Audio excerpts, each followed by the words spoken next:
Welcome to the Better Together Life podcast.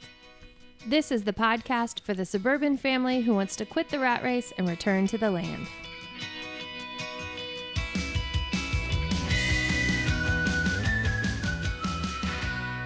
Kelly is very excited that I can play that in real time and it works. Yeah, out of the two of us, I'm the most excited.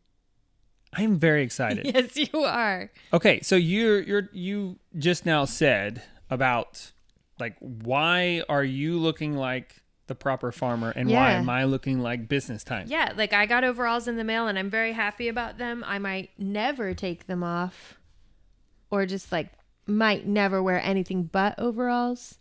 And I think that if no one has experienced this freedom, then you got to talk into the mic. Whether you're looking at me or not, you still have to talk into the mic. If you have not experienced the joy that is overalls, then you should get some because I think they're fantastic. I want some, maybe not as girly as these. And your buttons are quite... These are not child-friendly snaps. There's a twist. It's like if someone were like hiding a treasure and they needed a really strong treasure box that no one could break into, that's what these clasps on my overalls are. So if you were just listening to the podcast and not watching the video, we're referring to Kelly's very fancy Carhartt overalls, and the clips, the main clips of the overalls are not the normal circle things. They're fancy. They're fancy. You twist them. Yeah, and we've griped about them quite often. For me, if you're not I've watching, griped about them. Like last night, you were like, I can't get these things off. I said, you better not have to get these off if you got to go to the bathroom real fast. You need a minute. So, and I'm not that fancy. I'm just wearing a long sleeve collared shirt, literally because all of my clothes are drenched in sweat. And that is gross because it lets you know that neither of us has done any laundry this week. All week. Nope. We're running on fumes and one more pair of underwear. Yeah. But that's why I'm out. We moved pigs and I'm done. I don't have any more clothes. It's time to dress up back into the suburban days of going to the coffee shops and looking. He's going to be wearing jeans soon. No. I don't ever wear jeans, not in the summertime. It's shorts and a long sleeve collared shirt. That was the look that I had then. We are going to be talking about how to survive your climate's extreme weather because that's what we have right now. We're surviving the heat of summer. We're on our way to the heat of summer. We're in the warm up right now, and the heat of summer last year was 106 temp. And it felt like, 119? It was outrageous. And no one's excited about it. But we're ready for it.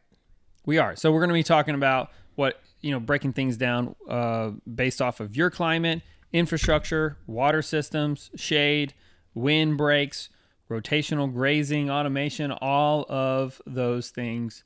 But first... And now it's time for What's New on the Homestead.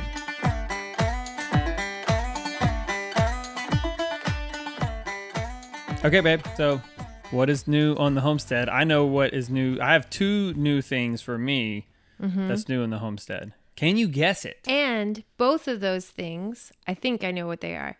Both of those things are right on point with being ready for the summer. My guesses for year two, because I don't want to just give my own. I think it's more fun to guess yours because why not turn it into a game, is the chicken summer home and moving the pigs into the forest.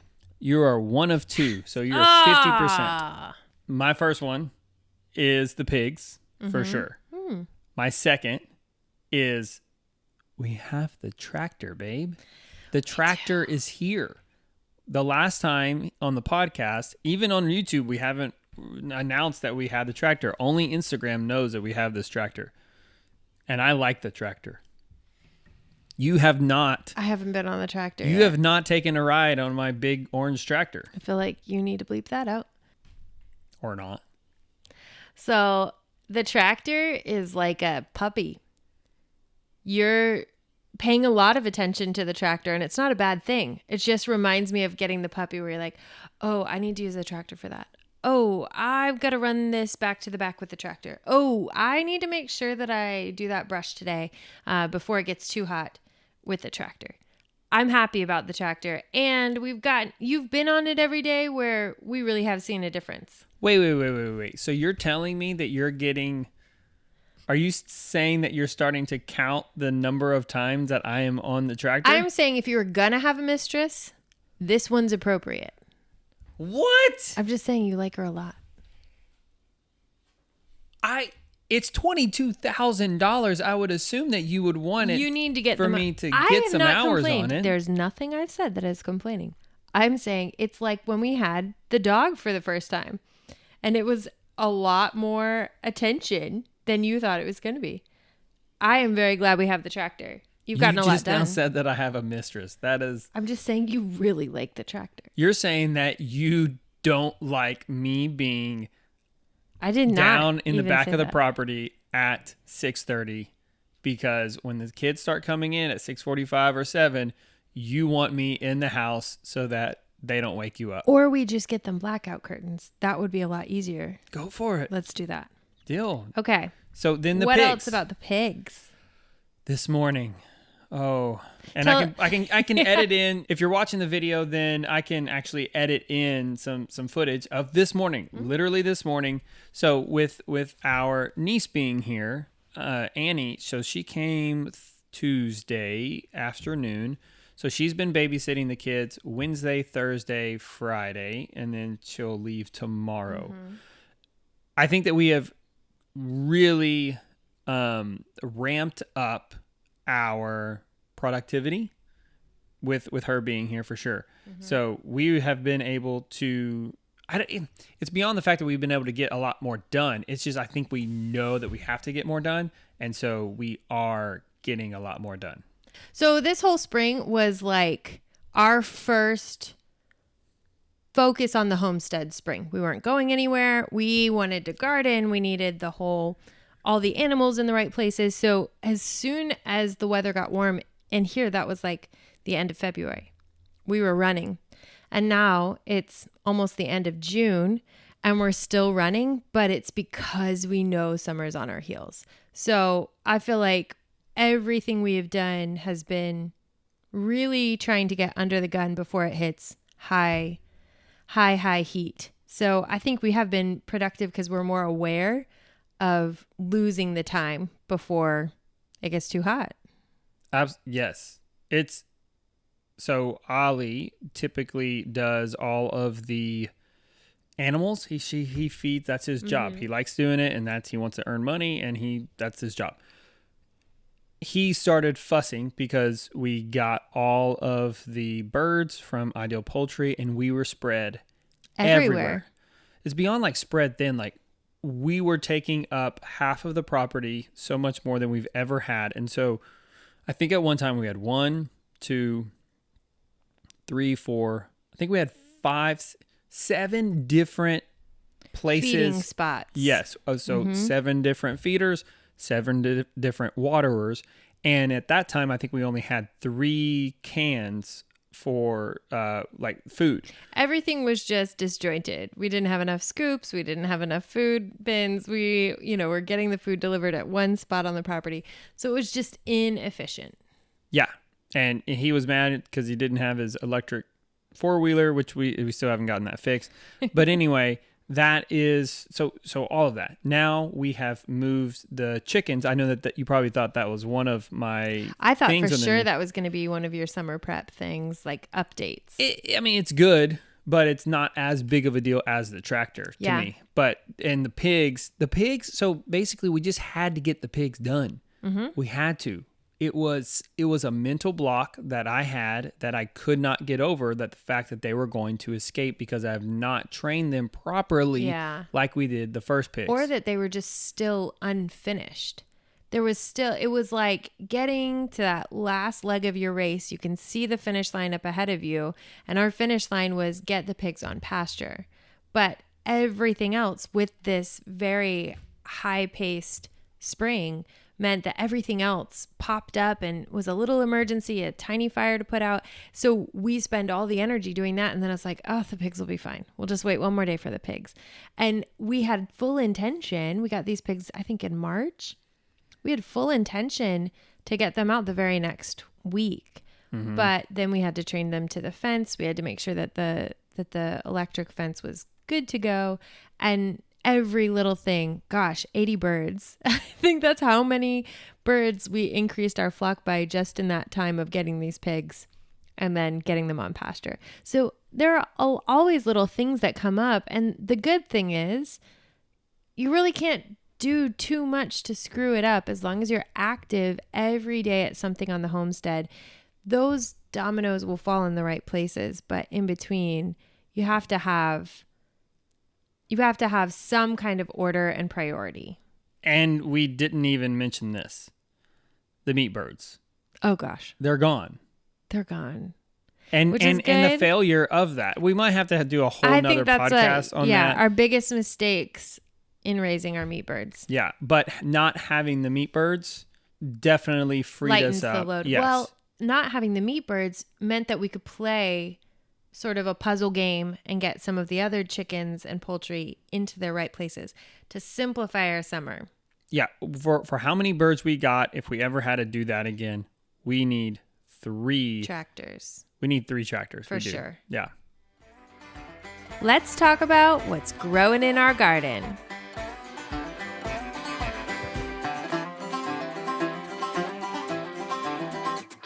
This is all you. It's in the garden. It's in the garden. The garden is my happy place. I am pleasantly surprised at how much I love the garden. And I know that seems like such a girly thing to say, like, I love my garden, but I really do. I don't know. You could probably do a whole episode on how Kelly decides not to be stubborn anymore and embrace different things as we go along homesteading, probably as we go along in life. But the truth is, the garden was frustrating when we first got it, because when we began planting things in the garden, then chickens would come in and they'd dig it up, and then dogs would run through, and children would come and pick things long before they were ready to be picked. And everything that just made the garden annoying was daily maintenance of just trying to keep something alive. So the garden's been a process for me, and it's one that I actually love. I want to go out and kill the squash bugs. I want to go out and make sure that the vines are growing inside the fence and not outside the fence. So the update in the garden is that we have fruiting plants, and that's a big deal. The tomatoes are actually warm enough like the weather's warm enough for the tomatoes to turn. So that's really cool. They weren't ripening. They were just kind of growing, and some of them weren't even fruiting. They were just flowering. So tomatoes, they're like set it and forget it, like Ron Popeil. These are good to go. And then the cucumbers, though, they're fruiting, and that's really exciting. And the watermelons are popping off. They are huge. So many watermelons growing right now. 2 or 3 big ones. We have 3 big watermelons. They're probably all going to ripen at the same time, which is a little bit overwhelming. We grew these last year. They were awesome watermelons last year. So I'm counting on them to be good again this year. Our peppers are almost ripening, but they're a little bit tricky. We have had, I guess, update in the garden would definitely include, like, we have had some frustrations with peppers, just bell peppers. The jalapenos are looking great, but bell peppers are always getting this like thin skin, almost like something is eating it, but it's not like a hole. It's just sort of like a thin skin that looks a little bit burned. So that's not great in the garden right now. The loofah are taking off, and we finished all of the sugar snap peas. So we have some friends who live up north, and their sugar snap peas are just like producing like crazy. You know, it's still 75, max 80 there, and it gets really cold at night. And sugar snap peas are just pretty much done by May in Texas, at least in central Texas. And ours lasted a little bit longer. They had some aphids, and we were able to make a natural DIY spray for them. and that killed all of them. And we only had to do that twice. And then the kids were just snacking on those every single day. The octopus of the garden, still thriving. All my strawberries and their runners are just trucking along. I think this is the most exciting update for the garden. We took water from our 5,000 gallon rainwater harvesting tanks, and they come right off the house on the roof or from the roof. And then we have this really great pump that we could take water probably, I don't know, that might be like 40 yards. Yeah. I think it's about 40 yards from tank to tank. We ran a hose from the large tanks into the slim tank that we have right at the garden. So now we have rainwater to the garden, so free water. I mean, it's hard to calculate like the price per gallon, but as far as getting the system set up, this water is now free for us. Mm-hmm. So we ran it from the large tanks. It is better. You can clearly see, I see a difference of beyond, I don't know. It's the untreated water in the garden. It keeps plants alive, but it kind of slowly kills them. I see like this. Are you talking about the treated tank or the treated water from the city? Treated water from the city. You can tell that the plants stay alive because they have that moisture, but they're just not something good about them versus the rainwater. Yeah. The rainwater, it's like they thank you for it. Yes, that's such a good way. Your plants thank you for it. I do think that makes a huge difference. And I think the treated water is like a slow poison. It's not that what you're eating is poison. It's just that the plant is prohibited from absorbing all of the nutrients and producing the sugars in the same way it would with untreated water. So I think that our garden is really happy. We're installing a drip irrigation system. So that means a lot more systems are coming in place. And it's important to remember we're on year 3. In November, we'll have been living here for our 3-year anniversary. And that means that this takes a long time. Creating infrastructure. I think if you move onto a farm that's already established, you have a lot of these things in place, and that's super exciting because you can get to work faster. But it's also really important for a lot of us who are moving onto raw land to know that things take time. And if you want to do them right, the time is actually the gift. For us to have spent so much time living here and observing, just because we were playing outside or working outside or whatever it is, for us to have observed our property before we put some of these things in place has been the gift that keeps us from getting bit in the butt. Because a lot of the stuff that we would have put in that garden 2 years ago, the way we would have, created the beds or how we would have run the water through it, it just would have been a mess. It would have been harder work to maintain.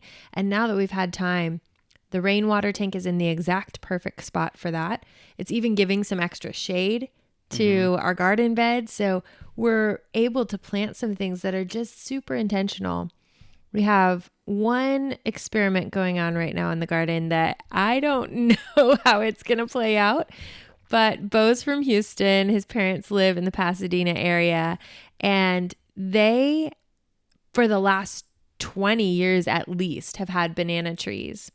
And over the freeze, the banana trees obviously did not last. If you didn't know that we had this crazy snowmageddon in Texas, it was bananas. It makes no sense. It was just like the wildest throw of nature ever. And we had below freezing temperatures for a week in Houston. I don't know when that's ever happened before. So the banana trees at Bo's folks died back, but it's pretty much impossible to kill these things. They are the cockroaches of the garden, except you can eat them and they're delicious. Well, we've gotten several banana trees and we tried to plant them outside of the garden, and I've killed all of them. Yeah. This one, I have planted them. We made like a mini grove, and the intention of it is, okay, now we see this 2,000 square foot garden. What do we really need in here? We really need some space for shade. So they're going sort of like perpendicular to our entrance of our garden. And so if these work, if these banana trees they're planted work, north and south. yeah. So if they work, then we'll get afternoon shade on half of the garden. And the other half of the garden is shaded by the trees that are just the forest around it. So it could be a really, really cool experiment.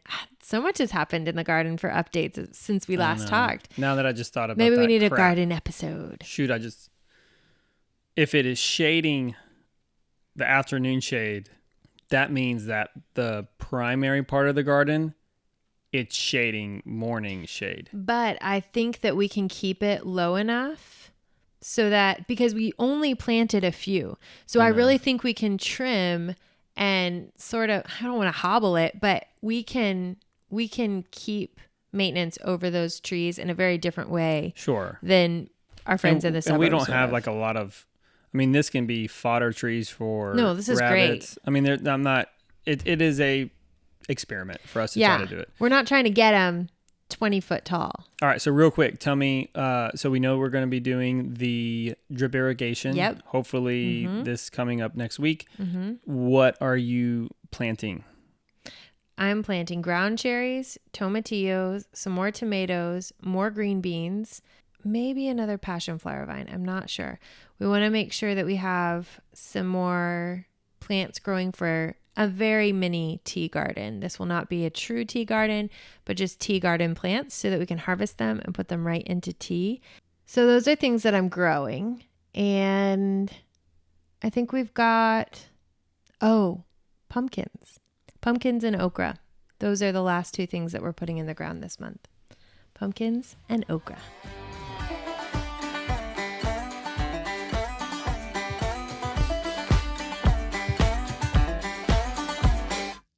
Okay, now we're talking about the main topic, which is extremely exciting, which I guess that's why I didn't want to say that's what was new on the homestead, is the summer garden.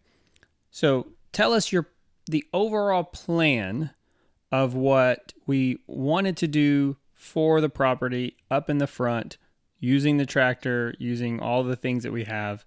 Your original thought of the summer poultry home, and then you came up with this great idea that you were surprised that I never even thought of it, but literally my brain could not come up with this simple idea. I think it's just because the pigs were taking up 80% of your brain space. So that's a really good point, that sometimes you just need to rip the Band-Aid on something that is silly and unimportant, but it will free your brain up. So our plan for all of these 7 spots that we were hitting and feeding and watering with all of our poultry, from the ducks to the chickens, the layers, the meat birds at that point, was exhausting, and it was getting hotter. And I think the anticipation of fearing our hottest part of the summer was just sort of crippling. The summer home is just the idea of our front part of our property, which is much more shotgun.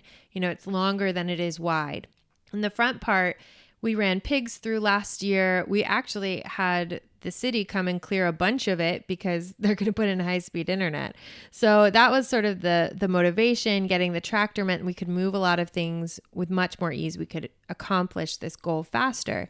To fence in an area where all of our birds will go. So ducks, chickens. At that point, we thought meat birds might get there if we got this project done sooner. But we were putting everything up at the front of our property. And we would have one large sort of rectangle shaped area.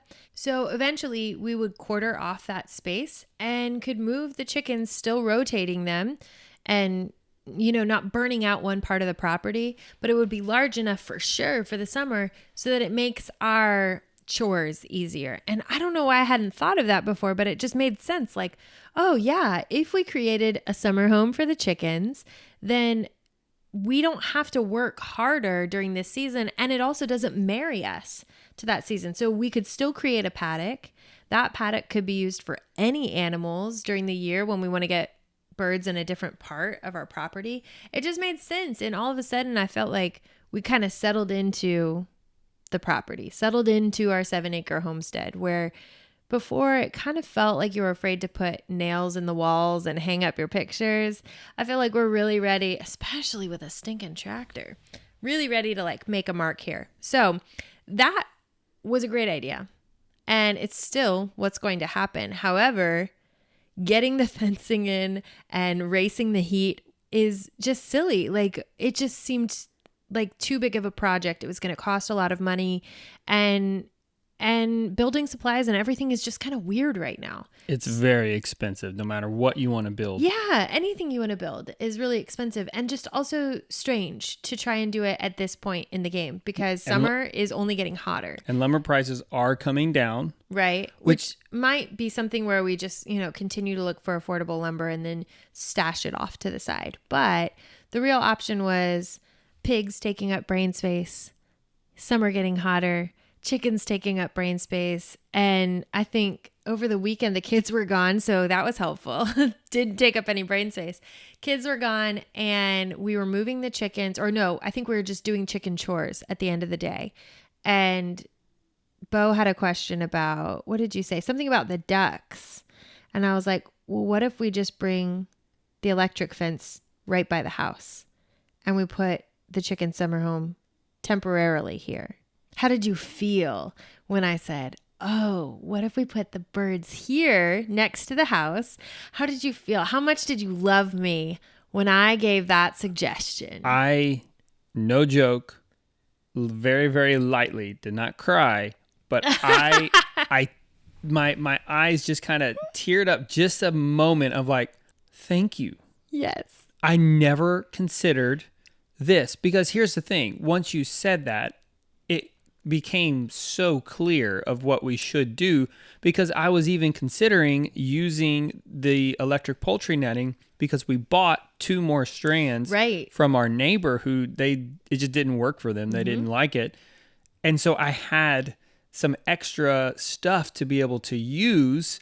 We were able to make because one of them, it kind of helps, but not like You're having talking about multiple. One electric fence helps, but the space isn't quite large enough because it's made for rotation. Correct. So if you have one electric fence, you're really doing about a week's worth of work, and then you're going to move it again. Exactly. And they can fly Get out. because of the fact that we use the chickshaw. So they jump up on the chickshaw and they're so close to it, they just want to fly out. Houdini chickens. Exactly.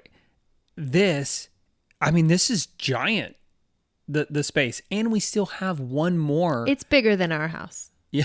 The chicken summer home is larger than our house. Yeah. And these are chickens that have never been outside of the chicken netting, so they really aren't fully comfortable. If one of them gets out, they're like confused. How do I get back in? Yeah, and so we're able to do that. I now know that we need to start clipping their wings, which is totally fine. We can do that. It's not that you now know. It's you're realizing, oh, this batch needs their wings clipped too. Because we've clipped wings before. And quite frankly, it's not always fixing the problem. Yeah, it doesn't. So this is the thing of knowing your climate. So that's what you would have to know. That's our first like bullet point of this is knowing your climate. So we now know that basically from fall all the way until spring, one of our jobs is to prepare for the summer. So that is building infrastructure and getting all the automation. We just have to know that. Now, we did have some sort of freak winter with this storm. Hopefully that's not a consistent thing. Right. I wouldn't mind it snowing every year, but that freeze was a little bit nuts. I think we've learned a lot from there. We have a generator, so if for some of y'all, but that's the thing is just knowing your climate. So you have to know where you live, what your climate is like. For you guys that are up north, of course, it's very unlikely that you're going to have a couple of weeks summer of 120 degrees where your animals can't handle that. You don't need misters for your chickens the way we might. Yeah, for us, it is the summer. We don't, for most of the winter, besides this last freak Texas, freeze, we're not going to have that. We might have some freezing days, but it's really freezing nights, and then it comes back above freezing in the day. Like that's that was a very rare. The danger was freezing nights and then not getting above freezing during the daytime. So that was what was so bizarre for us. Wasn't just like we have cold weather. We have snow on occasion, especially in Central Texas versus Houston, but we weren't quite ready for that. So our mind is always set for summer, always. Even when we lived in the suburbs, it was like, what are we going to do with our children during the summer? It's going to be so hot. Exactly. So you have to know what your climate is. So then the next thing is, I might interrupt with that too, because a lot of people who are listening are folks who haven't chosen their homestead yet, are asking us, what's the best state to settle in? Or, can you build a shed to house in the north? They'll ask a lot of things because they're still searching for their property. So if that's you and you're searching for your property, consider that too. There's a reason that there are snowbirds in the Northeast and they come down to Florida for the winter and then they go back up. So you might decide to do something like that. But when you're looking for a property, I know it would take some learning for us to move up north outside of the southern states, because Texas varies in climate throughout the state because we're so large. But to move somewhere like Montana would be not only just a move for us, that would be like a total foreign country as far as climate goes. So if you're still looking for your property and you have the freedom to choose anywhere, consider the climate, because that's going to affect how you homestead. Yep. I don't know how to be able to advise of what state is best. I mean, to me, I don't think one is best over the other. I really do think it is like, how are you wired? What's your experience? What's your grit? Do you know your grit? Because my grit is low. My grit is low. If I'm cold, I'm putting on layers. If I'm hot, I'm taking them off. Like my grit is low. I want to be comfortable. And maybe knowing how hot the summers are going to be is a comfort for me because it's predictable and it's something I can prepare for. But honestly, if I was having to shift between seasons, I don't know that we'd be so great at that. No, we don't have that cold of winter. We have a summer that lasts about 6 months. So that, I think that's fair to consider. We don't really have to do a lot of shifting. We've just got to prepare. There are some things we can't grow. There are some things that we've decided not to raise in the summer because of that. And knowing that we were going to have chickens this year, we adjusted our property to serve us and the chickens better. Which is why we had the meat chickens in the spring. Yep. And it still got kind of hot whenever we processed them. But because we had them longer than we thought we were going to have them. I know. We'll talk about that on another podcast. But that was, then we're going to have some more in the fall. And the processing hopefully is a lot nicer because we're going into colder weather. So infrastructure. Infrastructure for us, we put them in a space that has 2 separate spots of shade. So that's in the summer, they need shade. If you're preparing for the winter, you're going to need to prepare for windbreaks and things like that. You're going to prepare for snow. Insulating your chicken coop, that kind of thing. Yeah, I guess there are people, Justin does the chickshaw in the winter. So it's you can do things like this, but even Justin, and we're talking about Justin just because everybody that follows homesteading knows him and knows his style, and he has a very unique style of farming. There's lots of people on YouTube that say this is why I don't farm like Justin Rhodes, because he does some unique things. So in the winter, you might want a standalone coop that they can get insulated. I mean, I don't even know if you need to insulate it, but at least like some people do. You might need to, yeah. You might insulate it just with hay seasonally. Yeah, you definitely would need to have some sort of, deep bedding. And some water heaters and stuff like that.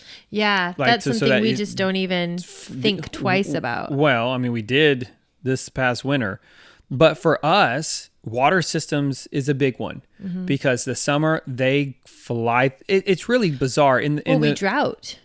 We don't have as much dew in the morning on the grass, that we are in a drought compared to other areas, even compared to Houston. Central Texas is much more arid than just 2 hours south. So Houston is kind of like a rainforest climate where it's humid every day. Some days we're humid, but I would say 50-50 even. We're just hot and dry. Yeah. So in the fall and the spring, our little water systems, I only have to maybe fill up maybe like once every week. Once a week. But it's even maybe a little less than that. But it's once a week is a decent time. Maybe a little, I don't know. It's around about once a week. Now I'm doing it every other day. So I have to redo all the waters every other day. Yes. So for us, in terms of water systems, I am going to make a video on this, but there are two different kind of waterers that I've found pre-made, bought at Tractor Supply. I know that you can DIY them. You can. We have. I don't understand why, because the DIY versions of these, you're trying to repurpose something that is not made for what you're trying to do. When for us, these two different ones, the handles are so stout. They're more comfortable. Sturdy. They're meant to hang, 3 to 5 gallons of water. They're meant to hang the weight. Yeah, exactly. And so the hanging weight matters. I made a DIY automatic waterer for our rabbits, and I tried to hang it from the bucket, and within 2 days, the weight broke the metal handle and cracked if you think of a 5-gallon bucket, it's got you're not going to be able to visualize this on just audio, but it has the handle, and help me out, like the clips go into the bucket where the weight would hold that. So a constant weight just cracked those little plastic holes that the bucket handle would do. Yeah. It just wasn't strong enough. These two ones, they're full to the top every single day. Like the weight is good, and they're made to water with ease. So we don't have to take the whole lid off. We don't have to turn anything upside down like the waterers where you're screwing in the bottom of it. Yeah. These are really intuitive waters. Somebody who farms must have designed these. Well, I guess we have 3. Sorry, we don't just have 2. So we have 3. We have the normal ones that everybody sees is you water from the top, but it has that seal on it to where it has the bowl on the bottom, but you have to unscrew something to be able to fill it. So I don't like that one because it just gets so gunky and algae in the bottom of it. It's the one that's with the chickens in the netting. I forgot that you could water that from the top. Well, it's not an easy water from the top. Because it's so gross in it. I never water from the top because I'm always cleaning out the bowl. Yeah, it's horrible. It's sort of like a bucket where you would screw on the top to the bucket. That's actually the bottom. It's like the basin where water comes out and the chickens can just dip their beaks in. Oh, well, then we have that one too. Okay, so we have 4. Such a mess. Yes. Oh my gosh. Like I've tried so many water. 1, 2, 3, 4. Yeah. Chicken water is so we have the one. Now I got that one. I got the one that waters from the bottom where you twist it, you flip it upside down, and you always waste water. It's hard. It falls over whenever you're doing it. That's and then you have to tote it somewhere. Yes, and it splashes everywhere. And then the chickens, kick dirt and stuff up into it. That one I don't like, but actually Jess is the one who promotes that one. So she likes it. I know. So I got it. I think that's a fair thing to know, that there are a lot of options out there. If you love a good DIY, do it. Nothing is prescriptive in homesteading except for some of the things about like the biology of your animals, what they can and cannot have. But as far as getting a job done, you do what you can with what you have, and every single homestead is different. Some of us don't even have water access on our property. So that means a whole different type of type of work. Or maybe you run a really large ranch and you have to tote water in because it's too expensive. It's prohibitive to run water to every part of your property. So there's just some things that it's really helpful to learn. We run a very small hobby farm homestead. Our homestead is just 7 acres, and we've basically pushed all our animals to an area where it is easy to get water. Eventually, we can run water toward the back of our property where we have a food forest, where hopefully we're gathering a whole nother layer or a whole nother area of water from a rainwater source. But we've made things really simple for us so that we can enjoy this and that it's not a labor of like regret. Like we really do enjoy coming up with solutions when, you know, we have to prepare for the weather or whatever it is that we need to adjust. So I think any homesteader that's worth its hide is going to act and do a thing and then learn from it and know that with great humility, we don't know everything. Even the people who've been doing it forever, they're still learning. They're still actively pursuing the best options, the most efficient ways of doing things and maintaining the ethic of what they're accomplishing. So like we want to steward our land well.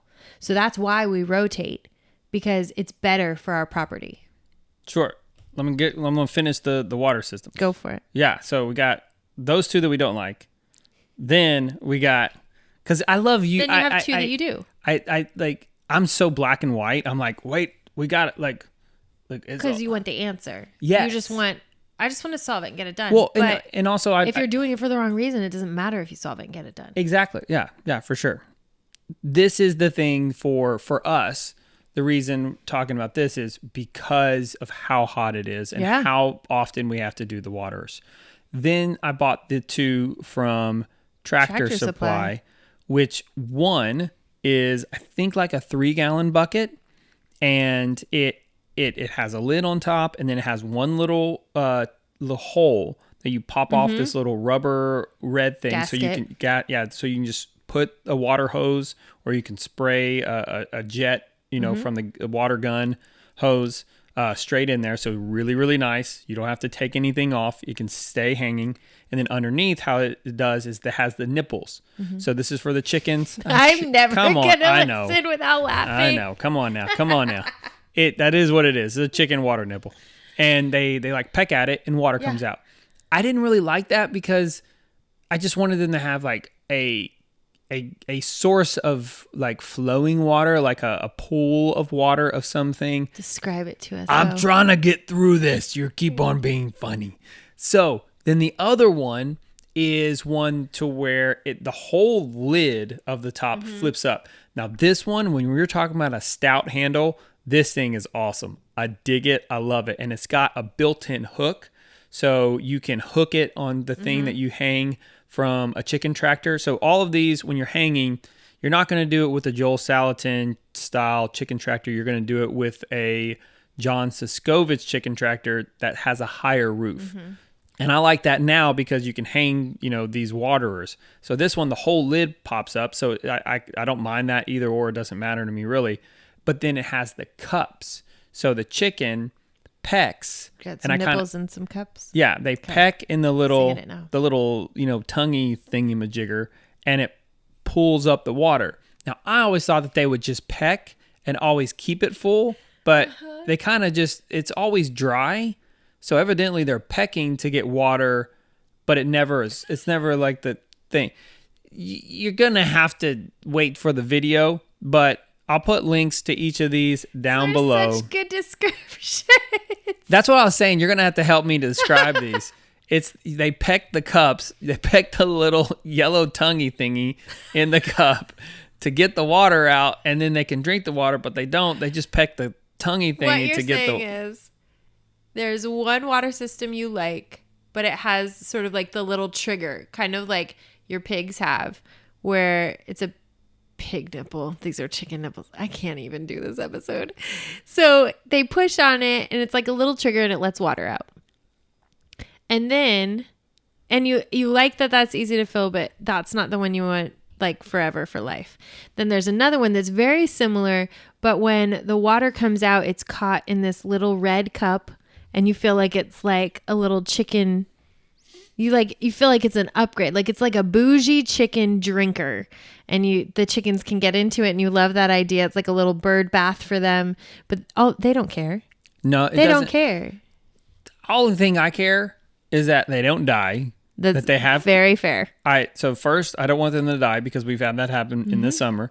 The second thing is that I want them to have healthy, clean water because we are going to be eating byproducts of them, either their meat or their eggs. And the third is I don't want to have to clean it. Like I want it to be easy.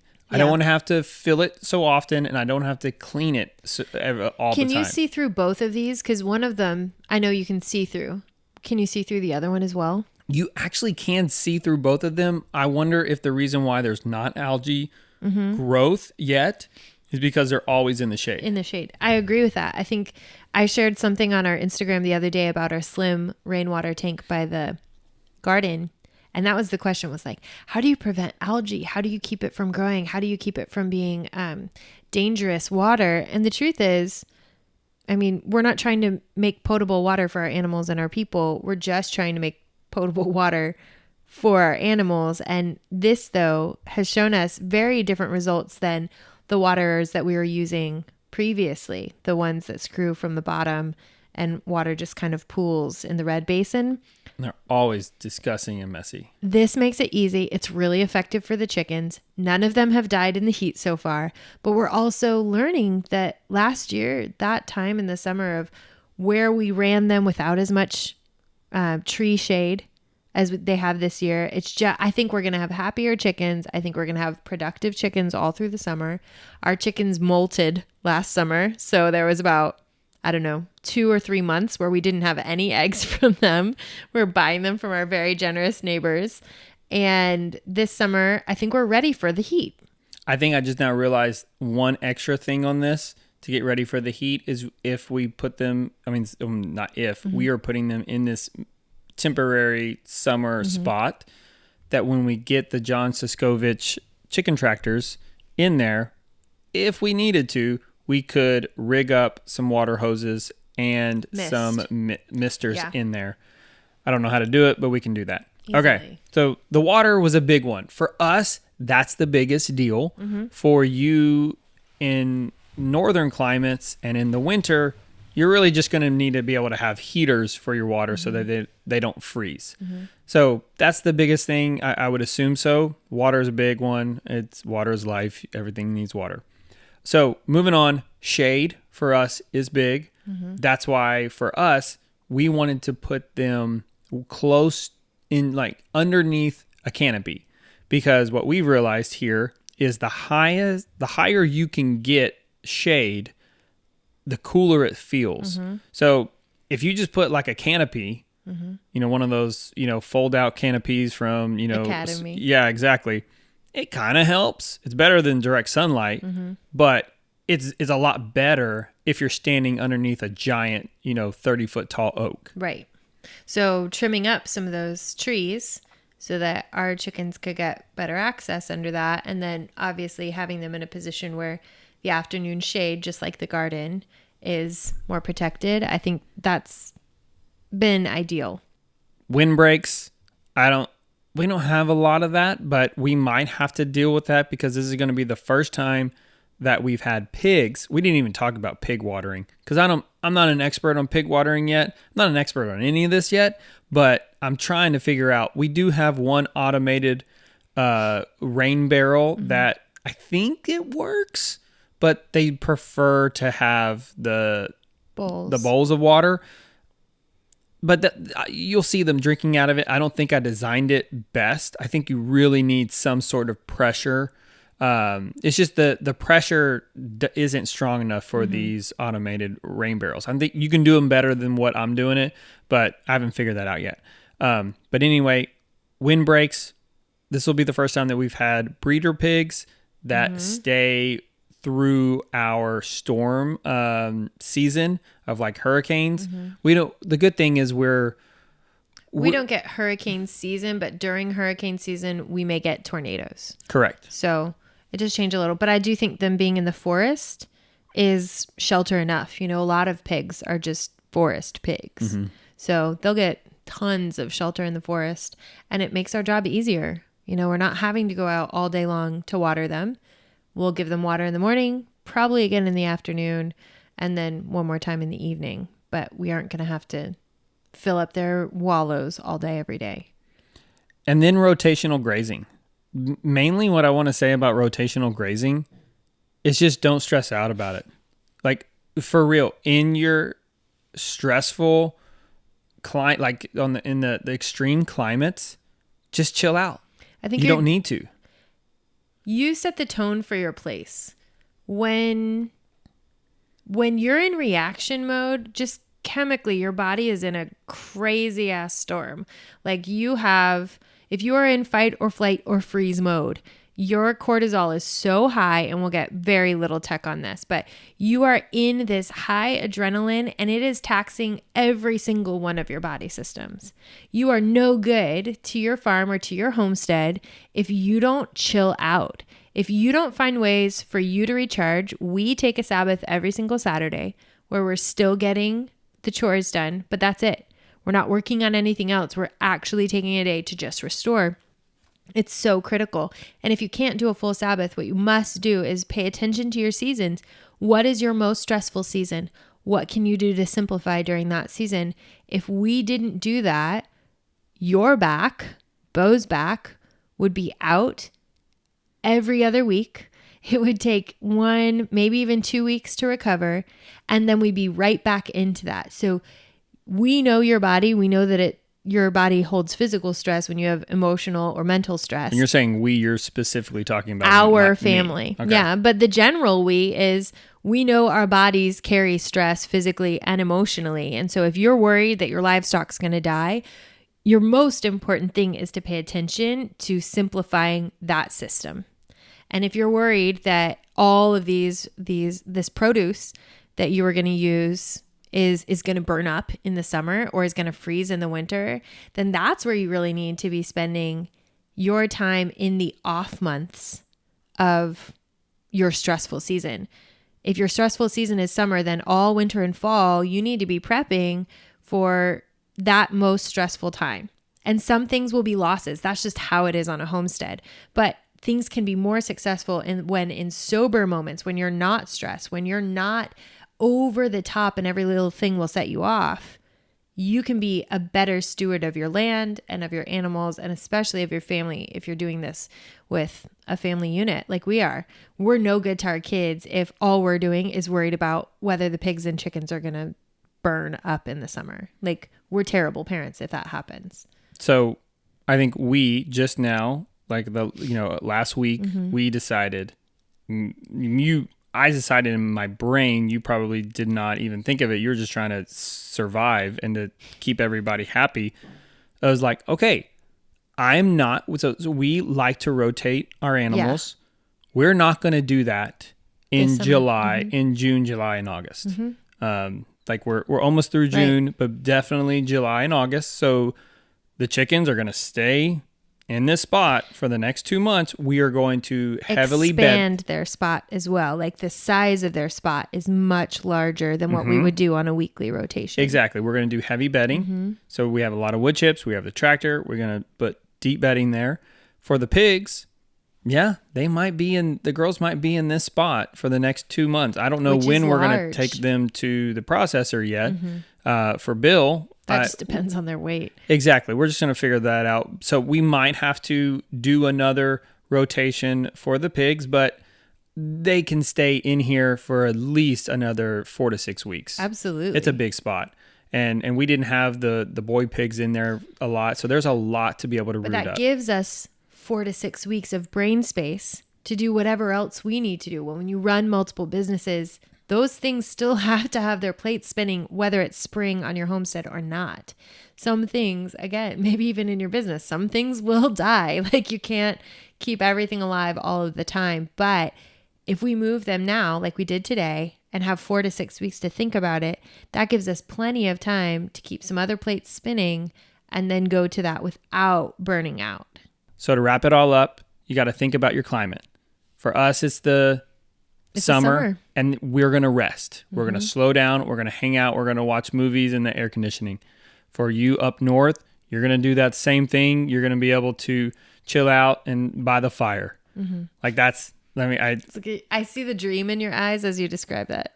It would be really cool by the fire. You're going to do that. So just prepare and build your infrastructure and allow yourself to chill out in those extreme seasons of your weather. The rules don't have to be hard and fast. Like, you went to this lifestyle because you want a life that you get to design the pace of. And if your pace is burning you out, you need to adjust. So you can find us at Better Together Life on Instagram, or I'm Kelly at Better Together Wife on Instagram. You can also email us at bettertogetherlife@gmail.com, and we'll see you on the next podcast.